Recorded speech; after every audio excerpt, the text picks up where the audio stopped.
사무엘상 7장 12절 말씀 읽겠습니다. 사무엘이 돌을 취하여 미스바와 센 사이에 세워 가로되 여호와께서 여기까지 우리를 도우셨다 하고 그 이름을 에베네셀이라 하니라. 아멘. 오늘은 이 본문 말씀을 통하여 에벤에셀 이런 제목으로 하나님의 말씀을 살펴봅니다. 에벤에셀. 옛 믿음의 조상들의 삶 가운데서 역사하셨던 하나님의 손길들을 살펴보는 것은 유익하고 흥미로운 일이 됩니다. 사자의 이빨과 곰의 발톱에서 다윗을 구원하셨던 하나님의 손길이라든지 아브라함과의 약속을 신실히 지키셨던 하나님의 미쁘심이라든지 죽어가던 히스기야의 통곡의 기도에 응답하셨던 하나님의 개입 등을 관찰하는 것은 유익한 일이 아닐 수 없습니다. 하지만 이보다 더 흥미롭고 유익한 일은 우리의 삶 가운데서 역사하셨던 하나님의 손길을 살펴보는 것입니다. 여러분의 일기장을 펼쳐 보십시오. 그러면 분명히 최근의 일기 속에서도 하나님께 영광 돌릴 특별한 일들을 발견하게 될 것입니다. 하나님의 임재로 말미암아 강 같은 시험 가운데서도 침몰하지 않았고 불같은 시험을 지날 때도 타지 않았던 일들을 발견하게 될 것입니다. 또한 솔로몬의 마음의 소원을 들어주셨던 그 하나님께서 우리의 소원에도 듣고 응답하사 시편 105편 5절의 말씀처럼 좋은 것으로 내 소원을 만족케 하사라고 노력했던 일도 발견케 될 것입니다. 그리고 옛 믿음의 조상들은 주께서 행하신 이런 귀한 일들을 잊지 않고 기록해 두었고 또한 다양한 방법으로 그 일을 기념하기도 했습니다. 아브라함은 제단을 쌓고 그 이름을 창세기 22장 14절의 말씀처럼 여호와 일이라고 불렀는데 이는 여호와께서 내 대신 준비하셨음을 기념한 것입니다. 야곱의 꿈에서 하나님을 만난 후 베개로 사용했던 돌을 기둥 세우고 그 땅 이름을 창세기 28장 19절의 말씀처럼 베델이라 불렀는데 이는 이곳이 여호와의 집이다 라는 것을 기념했던 것입니다. 또한 여호수아는 하나님께서 요단을 가르시고 많은 땅으로 이스라엘 백성들을 인도하셨던 그 놀라운 기적들을 잊지 않기 위해서 12개의 돌을 길갈에 세워 이 일을 기념하기도 했습니다. 뿐만 아니라 오늘 본문에서는 사무엘이 블레셋과의 싸움에서 큰 승리를 주신 하나님께 감사하며 그 일을 기념하기 위해서 도움의 돌을 세우고 에베네셀이라 불렀다고 합니다. 사무엘상 7장 12절을 보니까 사무엘이 돌을 취하여 미스바와 센 사이에 세워 가로되 여호와께서 여기까지 우리를 도우셨다 하고 그 이름을 에베네셀이라 하니라. 만일 한 세대가 하나님께서 행하신 위대한 일들을 기록하고 기념하여 다음 세대에게 전해주고 있었다면 우리 역시도 하나님께서 행하신 위대한 일들을 기념하여 기록과 간증으로 다가올 다음 세대에게 전해주는 것은 옳은 일이라 할 수 있겠습니다. 자, 그렇다면 본문에서 사무엘 선지자가 세운 에베네셀의 기념비의 의미는 무엇입니까? 이와 관련해서 첫 번째 살펴볼 내용은 기념비가 세워졌던 장소입니다. 두 번째로 살펴볼 내용은 기념비의 비문 내용이 되겠습니다. 그렇다면 첫째, 기념비가 세워졌던 장소에 대해서 말씀드리겠습니다. 사무엘상 7장 12절을 보니까 사무엘이 돌을 취하여 미스바와 센 사이에 세워. 이 장소는 처음에는 실패와 슬픔의 장소였습니다. 하지만 나중에는 승리와 기쁨의 장소로 바뀐 곳입니다. 혹시 여러분들은 과거에 처했던 장소나 상황이 실패와 슬픔뿐이었던 것은 없었습니까? 하지만 하나님의 도우심으로 바로 그 장소가, 바로 그 상황이 승리와 기쁨의 장소로 바뀌었다면 여러분은 그것을 기념해서 에베네셀이라 불러야 합니다. 먼저 그것은 패배와 실패의 장소였음을 말씀드리겠습니다. 20년 전에 그곳에선 블레셋과의 큰 싸움이 있었고 이스라엘은 크게 대패하였고 이로 인하여 패배와 슬픔은 에베네셀의 기념대가 세워질 때까지 계속 이어졌습니다. 또한 그 전투에선 제사장 홈리와 비느하스도 죽임을 당하였고 하나님의 언약궤마저 빼앗기고 맙니다. 그것을 사무엘상 4장 10절 11절에서 이렇게 기록을 했습니다. 블레셋 사람이 쳤더니 이스라엘이 패하여 각기 장막으로 도망하였고 살육이 힘이 커서 이스라엘 보병에 엎드러진 자가 3만이었으며 하나님의 궤는 빼앗겼고 엘리의 두 아들 홈리와 비느하스는 죽임을 당하였더라. 그렇다면 도대체 왜 하나님의 백성들인 이스라엘이 블레셋과의 전투에서 그토록 패배를 맛본 것입니까? 그 이유는 단 한 가지라고 성경이 말합니다. 하나님께서 이스라엘 백성들을 떠났기 때문에 바로 이가봇이 되었기 때문이라고 성경은 기록합니다. 사무엘상 4장 21절을 보니까 하나님의 영광이 이스라엘에서 떠났다고 그 이름을 이가봇이라 하였으니 여러분 하나님의 교회 하나님의 백성들이요 하나님의 여러분들을 떠나게 되면 바로 이가봇이 되면 여러분들은 그 장소 그 상황에서 항상 실패와 고난과 슬픔만 있을 것임을 기억하라 이 뜻입니다. 성령은 우리의 모든 것입니다. 성령은 우리의 힘이요 위로요 소망이 됩니다. 따라서 만일 성령이 우리와 함께 하시기만 하면 우리는 할 수 있다라고 담대히 외칠 수 있는 용기를 갖습니다. 하지만 성령이 떠나게 되면 우리는 할 수 없다로 전락하고 맙니다.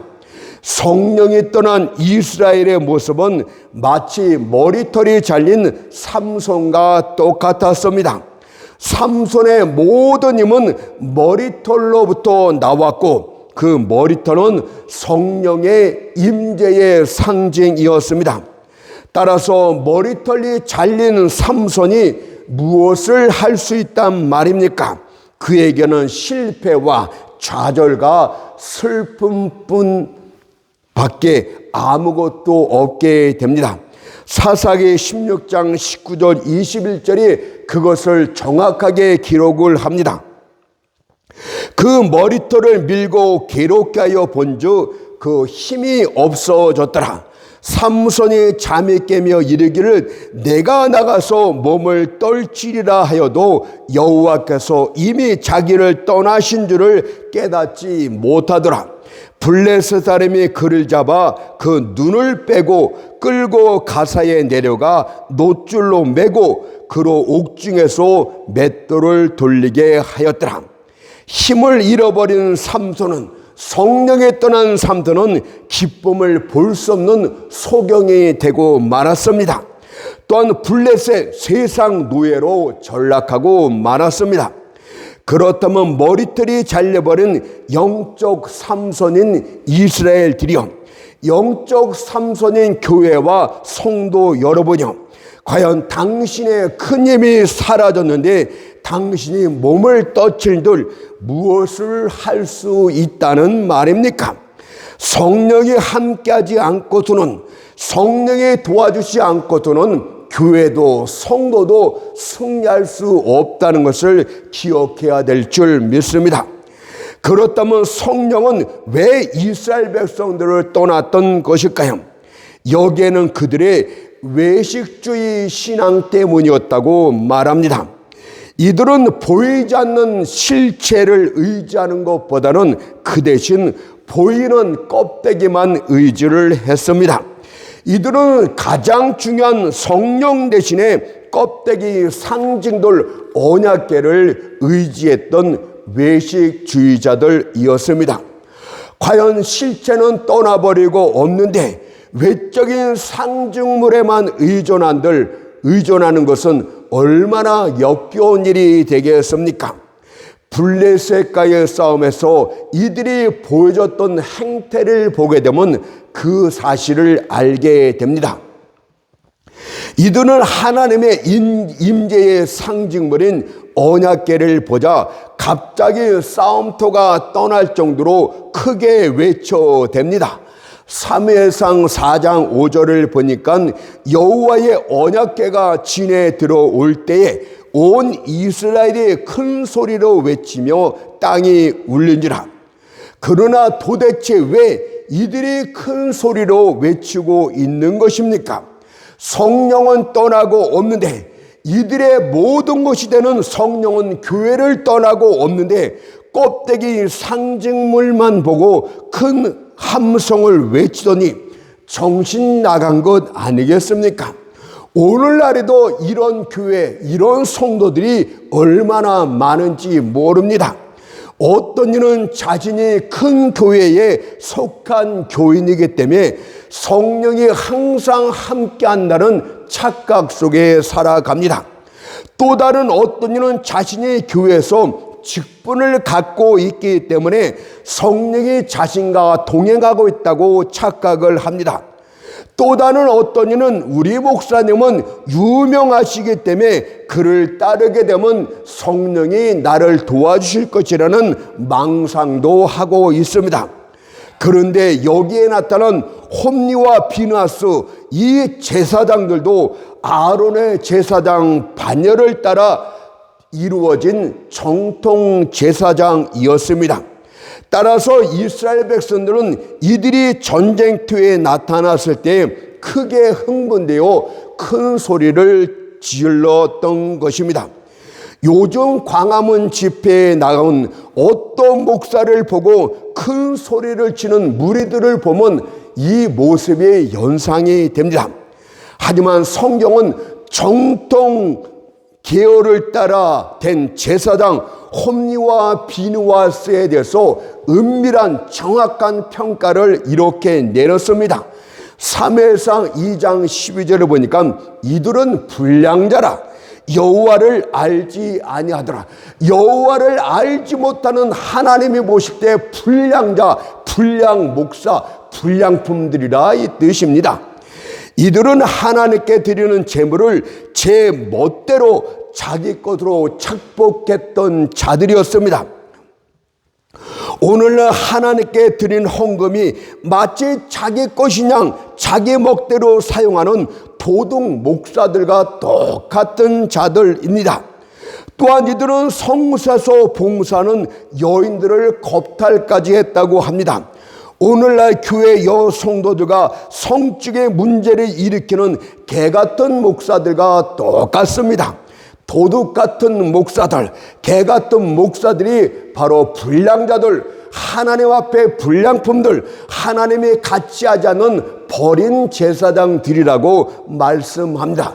정통적인 껍데기, 여러분들 세상 지식을 갖췄다고 그들이 하나님의 종이라고 말하지 마세요. 이스라엘 백성들은 홈리와 비느하스를 보고 큰 소리를 외치고 이제 우리가 승리할 것이라고 외쳤지만 하나님은 그들은 불량자다. 만일 여러분이 하나님만 의지하는 올바른 신앙인들이라면 제가 간곡히 부탁하건대 이런 불량 목사들로부터 돌아서십시오. 왜냐하면 성령님은 이런 불량품들하고는 절대 함께하지 않기 때문입니다.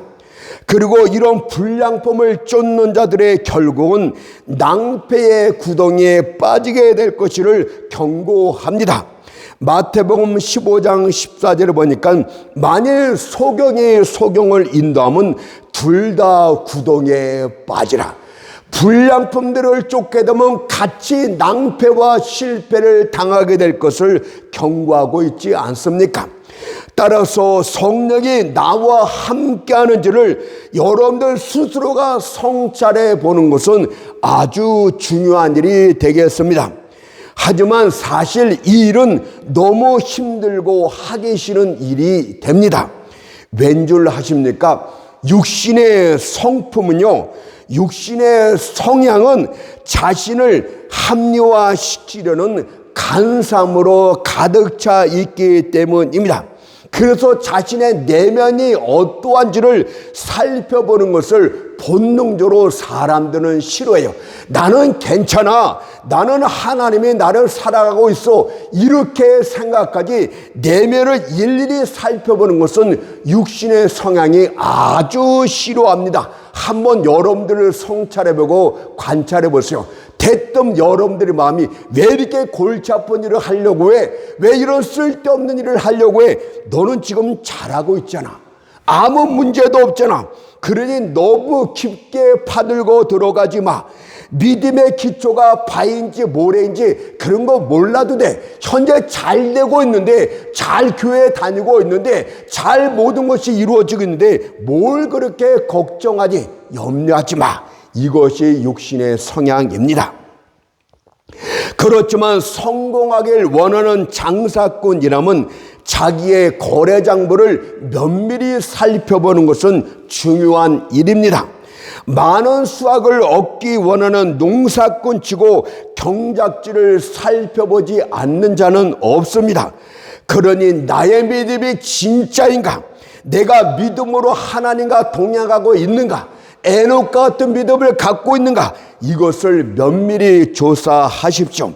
시편 139편 23절 24절에 보니까 하나님이여 나를 살피사 내 마음을 아시며 나를 시험하사 내 뜻을 아옵소서. 내게 무슨 악한 행위가 있나 보시고 나를 영원한 길로 인도하소서라고 기도하는 자가 진짜 자신을 살펴보는 사람인 줄 믿습니다.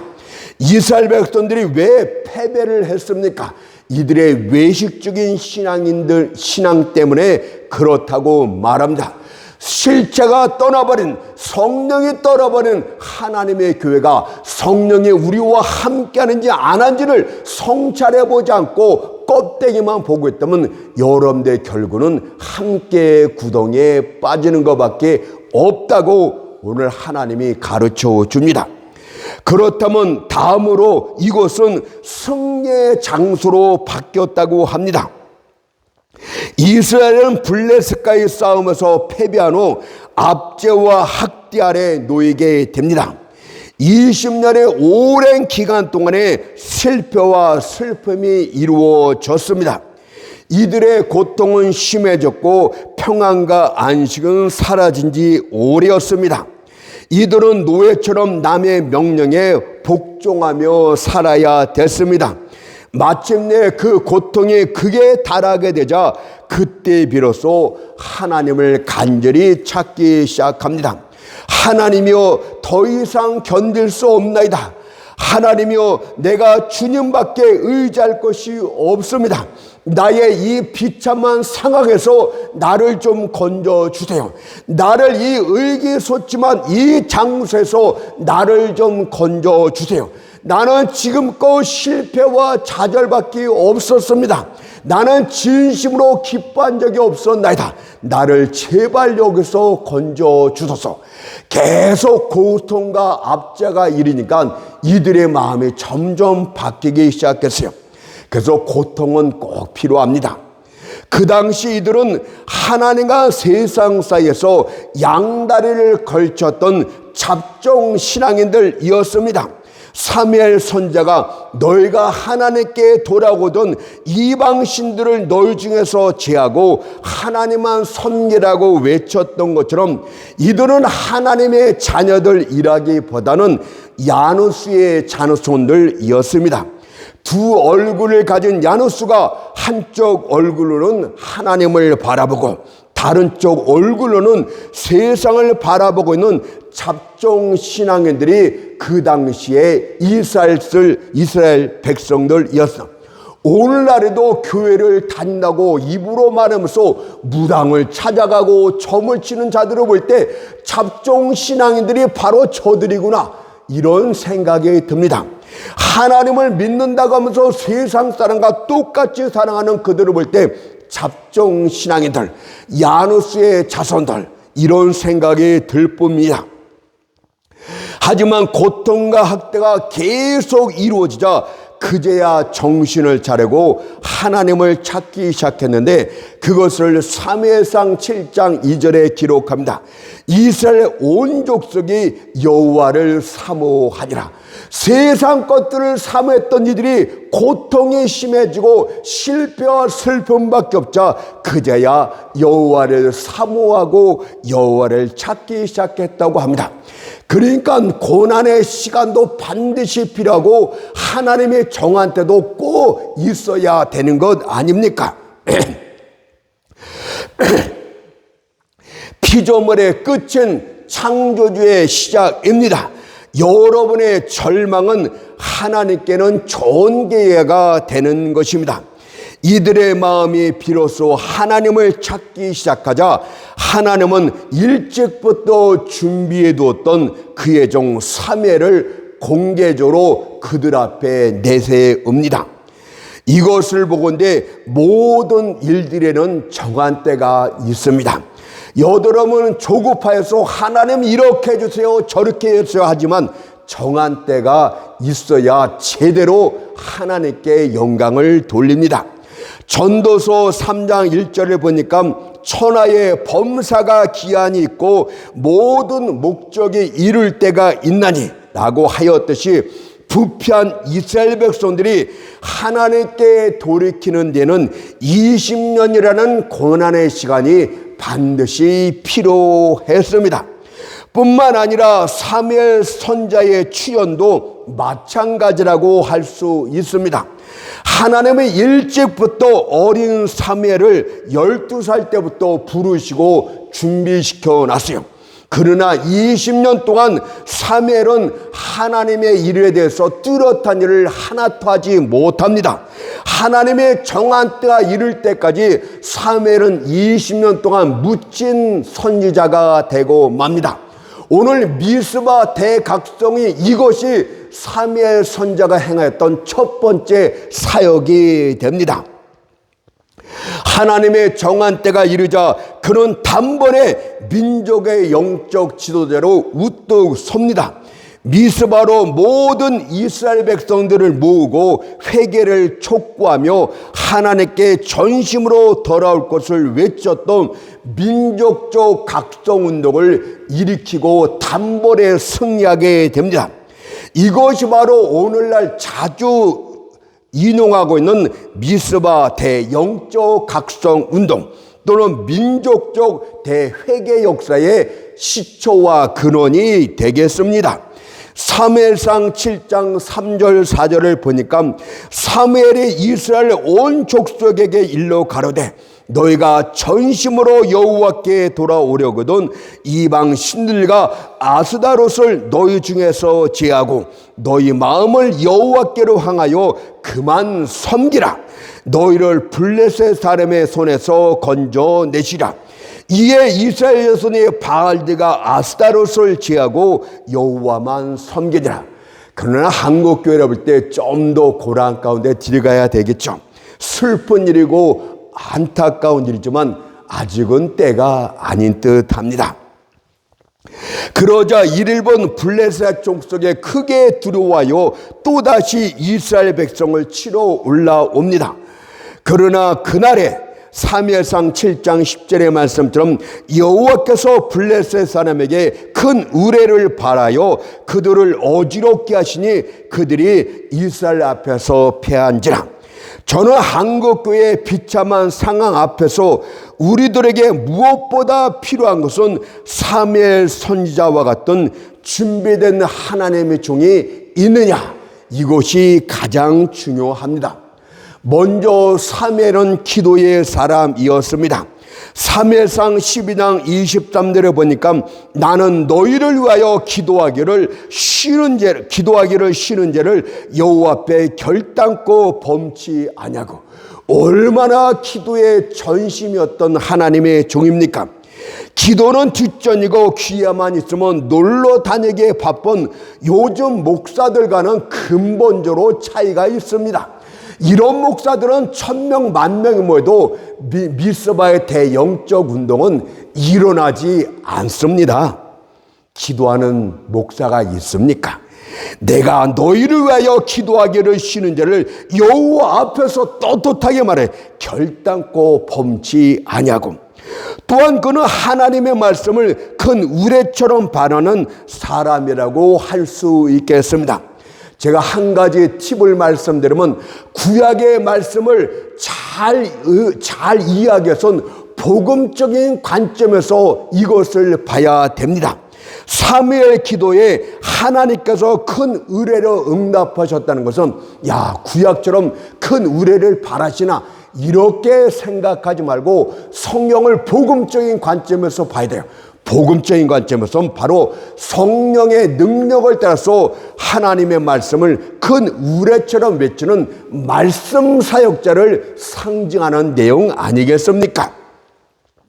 이처럼 기도의 사람이면서 우레와 같은 말씀 선포자는 사무엘 같은 선자가 주어졌을 때에 미스바 영적 대성회가 이루어질 수 있고 성공할 수가 있습니다.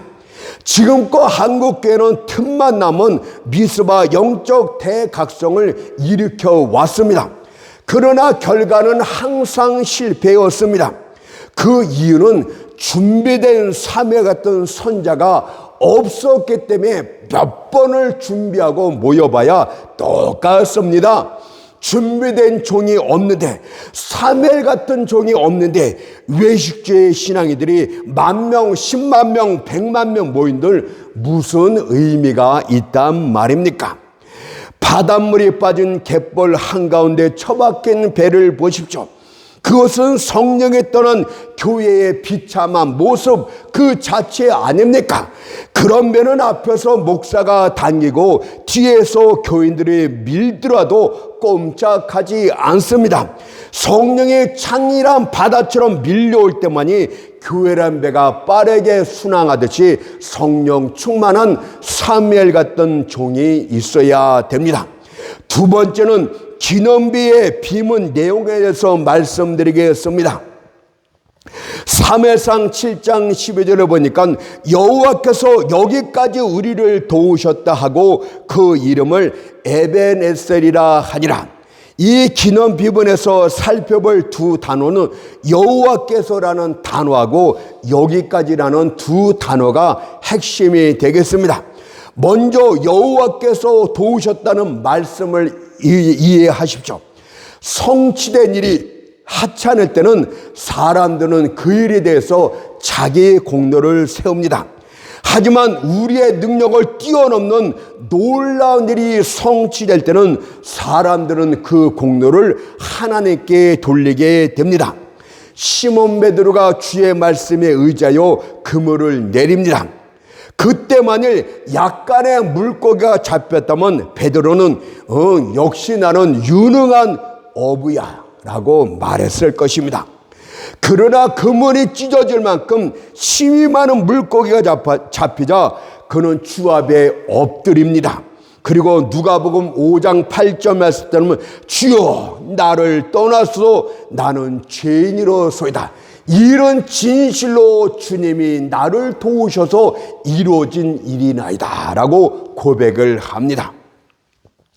야곱이 요단을 건너 외삼촌 라반의 집에 거할 때 약간의 재물을 얻었다면 이런 내가 다 노력해서 얻은 것이로다 라고 자기 자신을 칭찬했을 것입니다. 그러나 힘이 많은 짐승떼를 두 때나 거느리는 거부가 되자 그는 주님 앞에 엎드리면서 여호와께만 영광을 돌립니다. 창세기 32장 10절에 보니까 나는 주께서 주의 종에게 베푸신 모든 은총과 모든 진리를 조금이라도 감당할 수 없사오니 내 노력은 조금도 거기에 들어가지 않았다. 이런 고백 아닙니까? 여러분들의 경우는 어떻습니까? 여러분은 어떤 일에 대해서 오랫동안 실패만 경험했던 낙오자였습니다. 그러나 하나님의 도우심으로 여러분의 힘이나 능력으로는 도저히 이룰 수 없는 어떤 승리를 쟁취했습니다. 여러분들 자기 공로로 세우면은 여러분들은 아주 나쁜 사람입니다. 여러분은 에베레스트의 기념비를 세워서 여호와께서 나를 도우셨다고 기념을 해야 된다고 가르쳐 줍니다. 다음으로는 여기까지 도우셨다는 의미입니다. 여기까지는 말은 뒤를 돌아보고 과거와 관련해서 말하는 내용입니다. 또한 이것은 앞을 내다보면서 계속 있을 하나님의 도우심을 확신하면서 하는 내용이기도 합니다. 먼저 과거를 돌아볼 때 하나님이 항상 도움이 되셨음을 깨닫게 됩니다. 만일 과거에 단 한순간이라도 그분의 도우심이 단절된 때가 있었다면 여러분들은 벌써 끝났을 것입니다. 그러나 하나님의 도우심이 없다고 생각할 때에도 하나님이 은밀하게 여러분을 도우셨다는 것을 믿으십시오. 히브리서 13장 5절에서 내가 과연 너희를 떠나지 아니하고 과연 너희를 버리지 아니하고 과연 너희를 떠나지 아니하라는 말씀이 바로 그것이 되겠습니다. 근데 이것은요, 여러분들이 대승리를 거뒀을 때 내 힘과 능력으로 성취할 수 없는 어떤 일을 성취하게 될 때, 야, 여호와께서 순간순간마다 나를 도우셨구나, 이것이 보이게 됩니다. 이것은 경험하지 않은 사람은 절대 알 수가 없는 일입니다. 또한 여기까지라는 말은 장차 전개될 미래와 관련해서도 확신하여 고백한 내용입니다. 왜냐하면 여러분들 한 번 승리로서 인생이 다 끝난 것입니까? 아니에요. 여기까지라는 말은 끝이란 말이 아니기 때문입니다. 여러분의 인생 여정은 아직도 많이 남아 있어요. 아직도 많은 시험이 기다리고 있고, 아직도 많은 시련들이 기다리고 있고, 아직도 많은 수고가 기다리고 있습니다.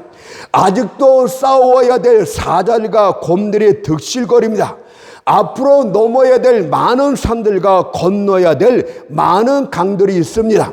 그러나 우리 하나님께서 여러분을 앞으로도 계속적으로 세상 끝날까지 도와주시겠다는 약속이 되겠습니다. 마태복음 28장 20절에서 볼지어다 내가 세상 끝날까지 너희와 항상 함께 있으리라고 말씀하지 않습니까? 그러므로 결론을 맺겠습니다. 믿음의 사람들이여, 용기를 가지십시오. 강하고 담대하십시오. 왜냐하면 여호와께서 여기까지 나를 도우셨다는 에베네스트의 기념비는 여러분들의 전생애를 통해서 걸음걸음마다 세워질 도움의 돌이 되기 때문입니다.